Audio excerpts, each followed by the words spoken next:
Welcome to CCA Defense Academy Ringas. This is Pradeep Saini, your physics tutor. तो हम बात कर रहे थे डायमेंशंस कैसे निकालते हैं। तो हम स्टार्ट करते हैं बिना टाइम खराब किए। देखिए, आपने बोला लेंथ बोला, मान लीजिए आपने बोला डिस्प्लेसमेंट, विस्थापन हो गया। आपने बोला डिस्टेंस, ठीक है। देखो, लेंथ है, डिस्प्लेसमेंट भी क्या है, एक टाइप की लेंथ ही होती है, डिस्टेंस भी क्या होता है, एक टाइप की लेंथ ही होती है।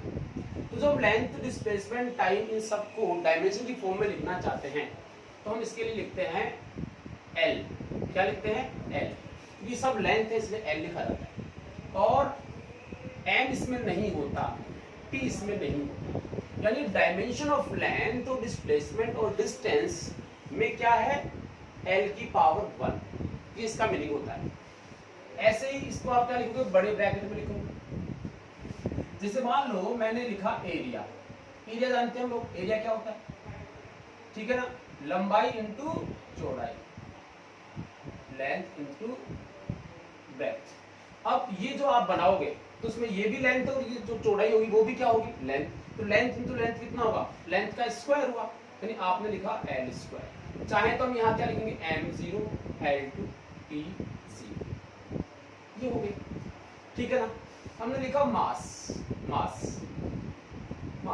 द्रव्यमान को आप क्या लिखोगे, देखो द्रव्यमान में मास तो है बट इसके लिए लेंथ की कोई जरूरी नहीं है और टी की भी कोई जरूरी नहीं। ये 1 होगा, ये 0 होगा, ये 0 होगा, ऐसे लिखा जाएगा।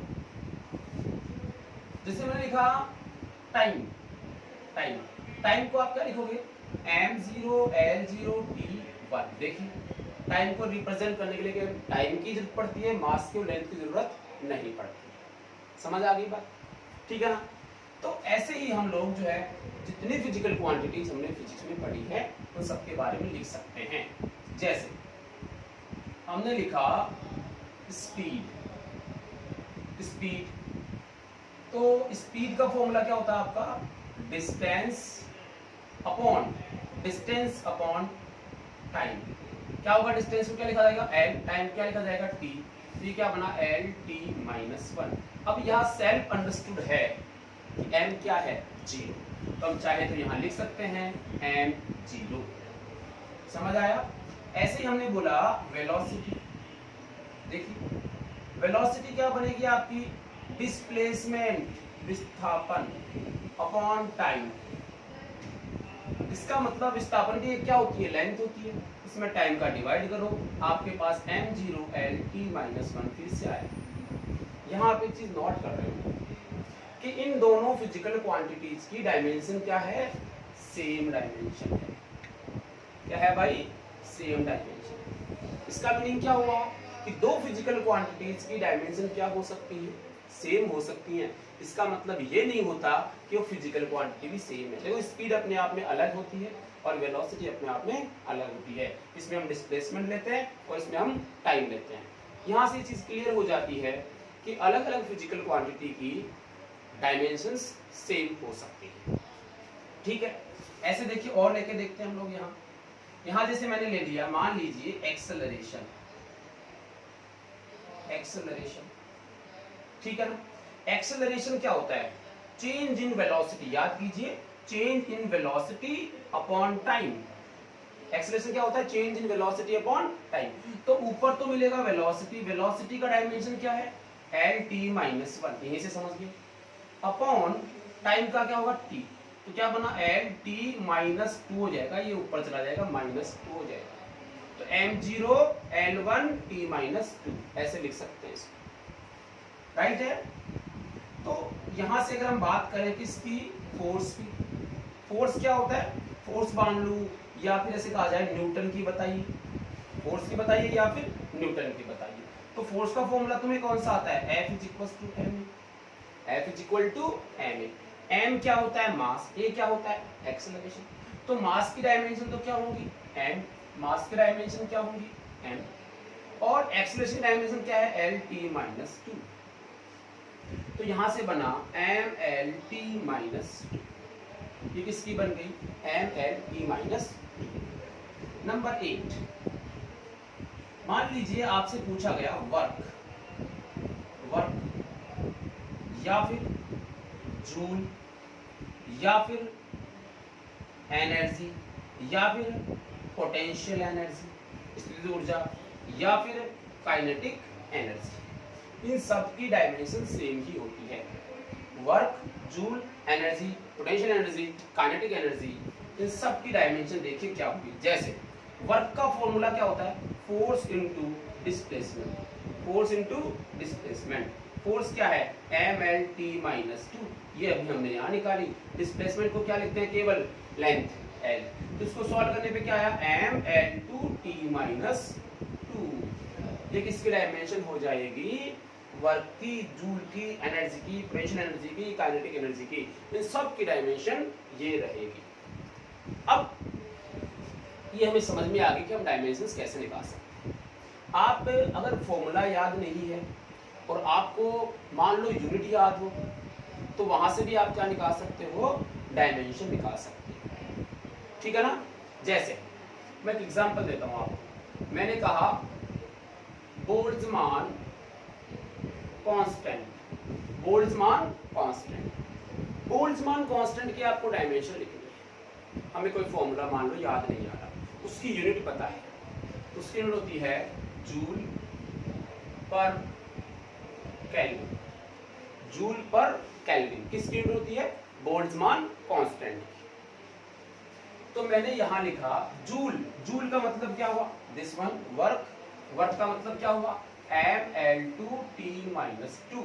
इसमें किसका डिवाइड हो जाएगा, केल्विन। अब केल्विन तो अपन ने जो 7 फिजिकल क्वांटिटीज पढ़ी है उन्हीं में से एक है, मतलब ये तो फंडामेंटल क्वांटिटी है। तो केल्विन जो है उसको या तो k से लिखते हैं या फिर थीटा से लिखते हैं। तो मैंने लिखा इसको k से, तो ml2t माइनस 2k माइनस 1, ये किसका हो जाएगा, बोल्ट्जमान कांस्टेंट। क्लियर है। अब आप कोई भी फिजिकल क्वांटिटी हो उसकी क्या लिख सकते हो, डायमेंशन लिख सकते हो। मैंने बोला सर डेंसिटी बताइए, तो डेंसिटी का फॉर्मूला भी आप निकाल सकते हैं, ठीक है। फॉर्मूले में वैल्यूज पुट अप कर दो और जो है आप डायमेंशंस निकाल सकते हैं। मैंने कहा मोमेंटम, जैसे मैंने यहाँ लिख दिया नंबर 9, मैंने लिखा नंबर 10। मोमेंटम, मोमेंटम जानते हो रेखीय संवेग होता है, रेखीय संवेग। T बराबर mv, m क्या है, मास, v क्या है, वेलोसिटी, उसकी डायमेंशन क्या होती है, lt माइनस 1। तो इसकी डायमेंशन क्या हो गई, mlt माइनस 1। क्लियर है। तो इस टाइप से जो है कोई भी डायमेंशन को निकाल सकते हैं। या आप लिख लीजिए, फिर कुछ और लिखता हूं मैं यहाँ पे, पॉज कर लीजिए और लिख लीजिए।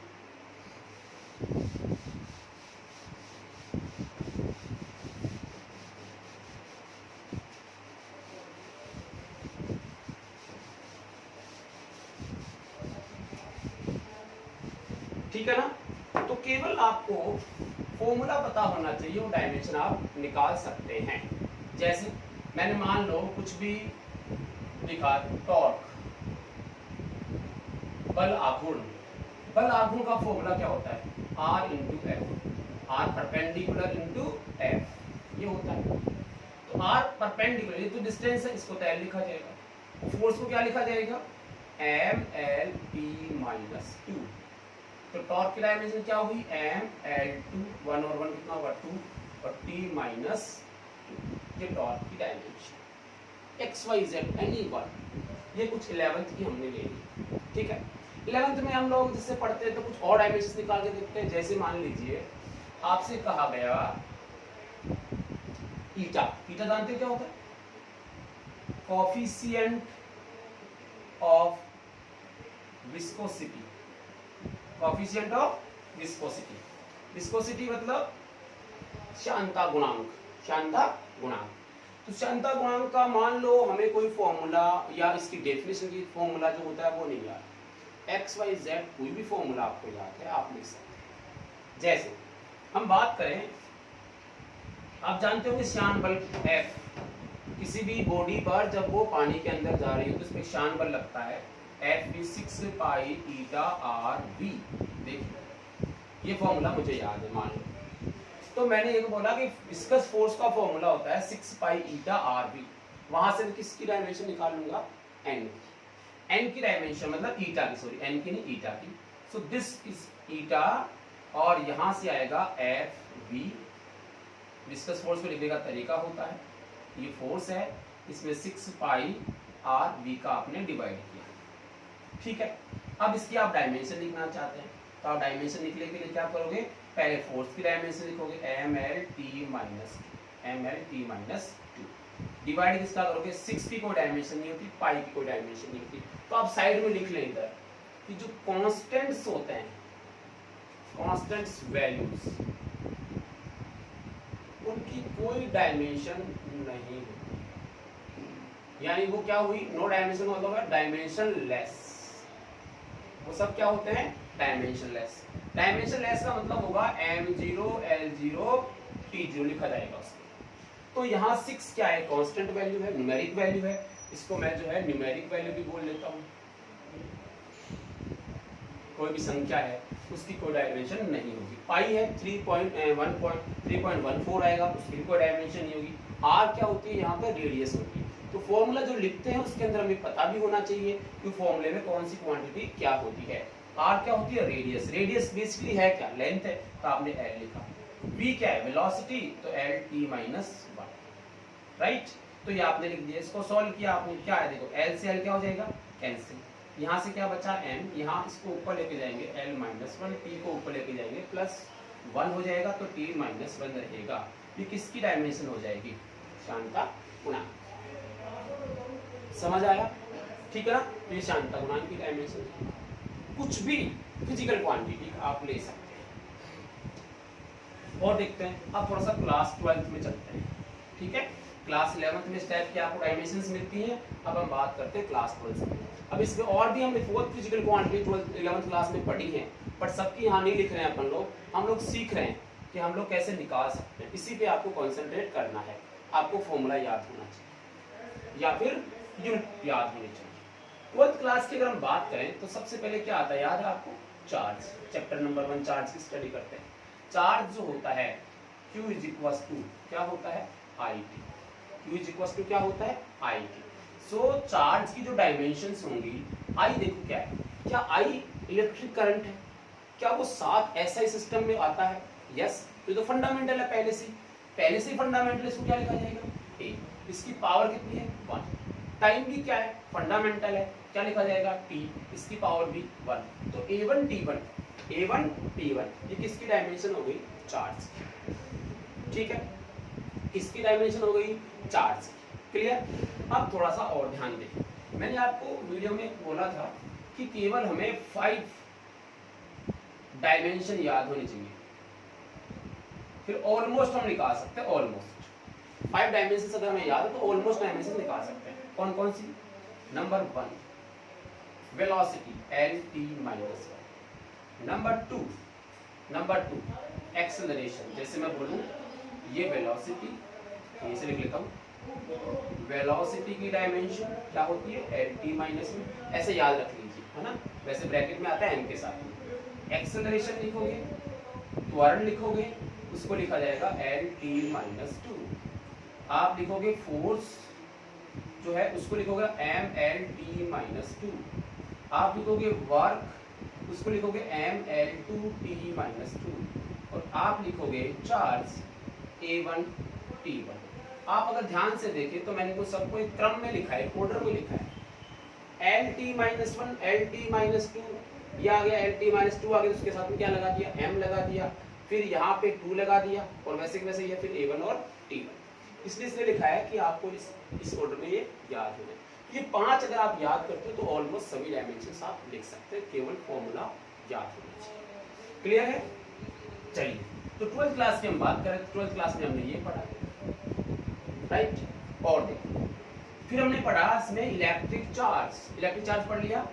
चलो लिख लीजिए, आप इसको पॉज कर लीजिए, लिख लीजिए, फिर अपन नेक्स्ट पे चलते हैं।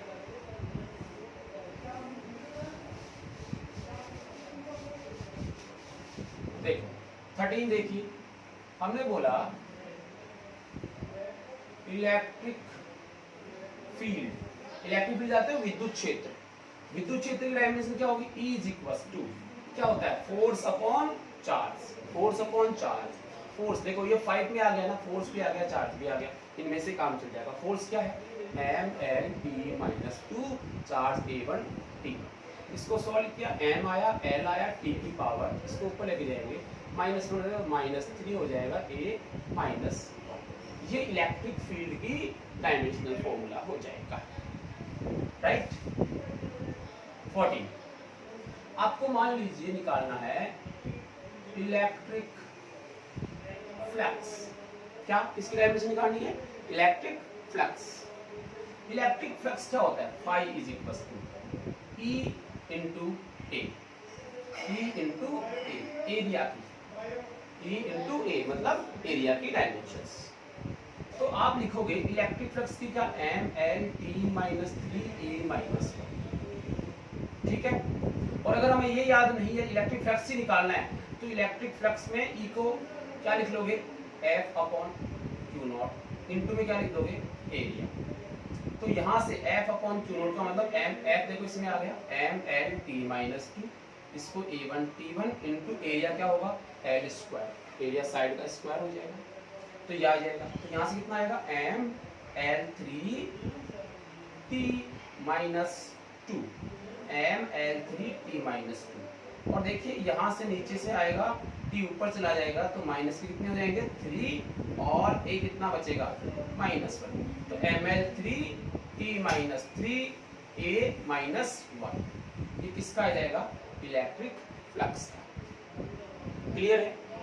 जैसे और देखिए नंबर 15, मान लीजिए एप्सिलॉन नॉट की आपको डायमेंशन निकालनी है।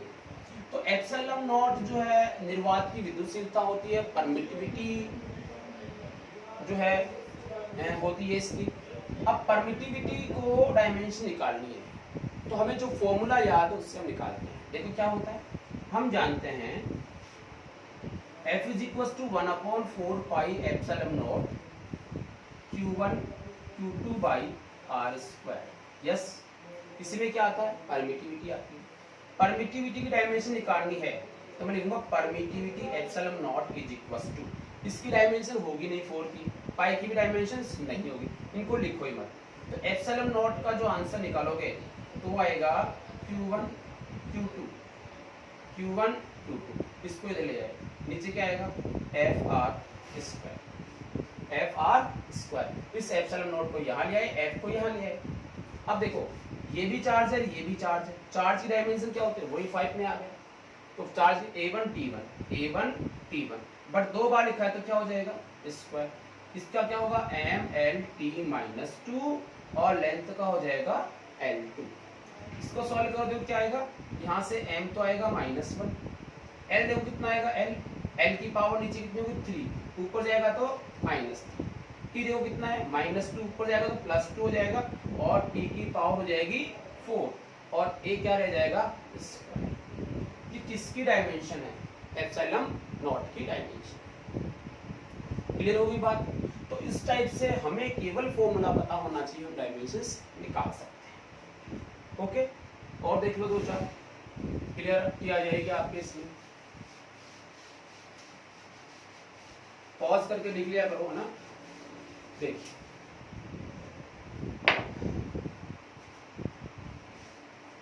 आपसे पूछा गया, नंबर 15 लिख रहा हूं मैं, पोटेंशियल। पोटेंशियल जानते हो? विभव, विभव बोल दो, या फिर पोटेंशियल डिफरेंस, विभवांतर। इन दोनों के लिए सेम डायमेंशंस आएंगे। कैसे आएंगे उसको भी देखो। आपने क्या किया, यहां लिखा V is equal to W upon Q naught. ये फॉर्मूला आप जानते हैं, V is equal to W upon Q naught. देखिए ये 5 में आ गया, mL2 t - 2 upon A1 T1, ये आया। सॉल्व क्या है? mL2 t, इसको ऊपर ले जाओगे माइनस का हो जाएगा 3, और A -1। ये हमारे पास किसका आ जाएगा? पोटेंशियल डिफरेंस या वोल्टेज का भी कह सकते हैं, ये इसकी आ जाएगी डायमेंशंस। क्लियर है? और देखिए नंबर 16, जैसे आपसे बोला गया रेजिस्टेंस प्रतिरोध का जो है V में सूत्र बताइए। तो प्रतिरोध के लिए R, कैपिटल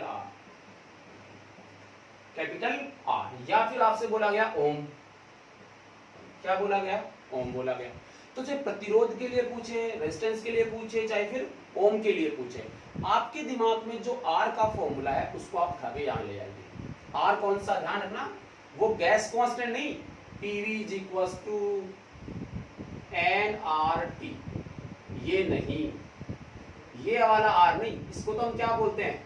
गैस कांस्टेंट। वो भी कौन सा वाला? यूनिवर्सल गैस कांस्टेंट बोलते हैं। ये जो R है वो कौन सा? रेजिस्टेंस।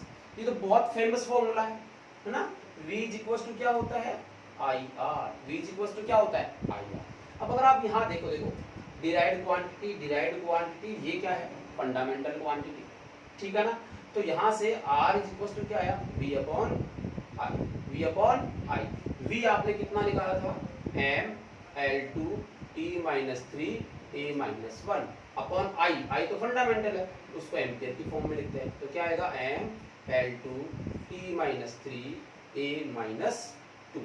ये this is the dimension of resistance. Dimension of resistance clear है? लिख सकते हो इसको, फटाफट पॉज कर लो और लिख लो इसको।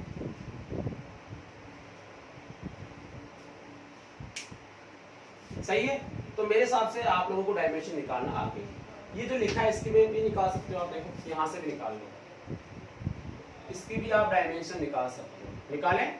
देखो, अगर आपको डायमेंशन निकालनी है किसकी? Universal gas constant. किसकी भाई? Universal gas constant. तो यूनिवर्सल गैस कांस्टेंट की डायमेंशन निकालोगे तो R की डायमेंशन निकालो, और R की डायमेंशन निकालने के लिए क्या होगा? PV upon NT, PV upon NT, यही तो हुआ, ठीक है ना? तो PV अपॉन NT में आपको पता होना चाहिए कि यहाँ पर P क्या है, V क्या है। अगर आप यहाँ पे P को पावर मान लोगे तो आंसर गलत है, V को वेलोसिटी मान लोगे तो आंसर गलत है। इसलिए बार बार कहते हैं कि जो भी फॉर्मूला होगा उसकी फिजिकल क्वांटिटी का पता होना चाहिए। क्लियर है? चलिए, तो यहाँ पे मैं आपको बताऊं, P जो है वो प्रेशर होता है। क्या होता है? प्रेशर। एक तो प्रेशर की डायमेंशन चाहिएगी। V जो है वो होता है वॉल्यूम, आयतन, एक इसकी डायमेंशन चाहिएगी। N क्या होता है? नंबर ऑफ मोल्स, गैस में जो मोलों की संख्या होती है वो होता है। और T क्या होता है? यहाँ पे टेम्परेचर होता है। ये आपको पता होना चाहिए। अब आपको इनकी डायमेंशन चाहिए, तो प्रेशर की डायमेंशन क्या होती है? सर याद ही नहीं है, तो हमें फॉर्मूला पता है, force upon area. Force upon area, mL/T-2 upon area. क्या बना? mL, ये ऊपर चला जाएगा तो -1 रह जाएगा और T-2। This is the dimension of pressure. Volume क्या होता है? लेंथ, विड्थ और breath.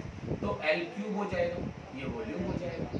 Number of moles, moles की संख्या आ गई, यानी MOL, मोल आ जाएगा यहाँ से। और T को क्या बोलेंगे? केल्विन, या फिर क्या बोलते हैं इसको? थीटा, कुछ भी आपको मिल सकता है। अब निकालिए dimension of universal gas constant. तो dimension of universal gas constant को लिखें तो प्रेशर की डायमेंशन आप यहां से लिखेंगे mL-1T-2। वॉल्यूम की डायमेंशन आप यहां से लिखेंगे L³ अपॉन, यहां लिखोगे मोल, टेम्परेचर को लिखोगे K, तो आप लिखोगे M। L कितना हुआ? -1, तो ये रहा, +3 ये रहा, तो कितना बचा? +2 और T कितना? -2, और केल्विन को ऊपर ले जाइए, K-1 और mole inverse. This is the dimension of universal gas constant. ठीक है, ये हमारा इसका डायमेंशन आ सकता है। बात समझ में आ गई? ठीक है ना? अब क्या होता है कि आपके पास ऐसे क्वेश्चंस भी आ सकते हैं कि आपके पास एक कॉम्बिनेशन दे दे कि इनमें छांटिए कौन सा ग्रुप ऐसा है जिसमें सबकी डायमेंशन सेम है, तो डायमेंशन सेम हो सकती हैं, आप सबकी डायमेंशन निकाल के देख सकते हैं और आपको पता चल जाएगा किस किस की डायमेंशन मैच कर रही है। क्लियर होगी बात। अब ये बात हो गई किसकी डायमेंशन की। यहाँ तक जब आप वीडियो देख लोगे उसके बाद आपकी कॉपी के अंदर जितनी भी डायमेंशंस हैं उन सबको आप लर्न कर लें अच्छी तरह से। लर्न करने का मतलब उनके आप फॉर्मूले याद रखिए। क्या याद रखिए? फॉर्मूलाज याद रखिए। फॉर्मूलाज वैसे भी आपको याद करना है, न्यूमेरिकल सॉल्व करने के लिए भी याद करना है, और फिजिक्स को समझने के लिए भी आपको सारे फॉर्मूले आने चाहिए। तो सबसे पहले उनके क्या याद कर लीजिए? फॉर्मूलाज याद कर लीजिए, फिर आपको डायमेंशन याद करने की जरूरत नहीं होगी। अब हमारे दिमाग में एक क्वेश्चन आता है, वो आता है कि जो है डायमेंशन जो है वो हमने क्यों पढ़ा, या डायमेंशन क्यों पढ़े। हमने जो कुछ पढ़ा है 2 वीडियो लेक्चर्स के अंदर, उसकी जरूरत क्या है। तो फिजिक्स में इस डायमेंशंस के कुछ यूज हैं। फिजिक्स में इस डायमेंशन के क्या हैं? यूजेस हैं, और उन यूजेस को हम लोग किस नाम से जानते हैं? एप्लीकेशन, उपयोग, एप्लीकेशन ऑफ डायमेंशन। क्लियर है? एप्लीकेशन ऑफ डायमेंशंस, कि हमने जो डायमेंशंस पढ़ी है उनका फिजिक्स में क्या यूज है। ठीक है, तो वहां से भी बहुत अच्छे अच्छे क्वेश्चंस बनते हैं। तो नेक्स्ट वीडियो लेक्चर के अंदर आपको मिलने वाला है application of dimensions. Okay, thank you.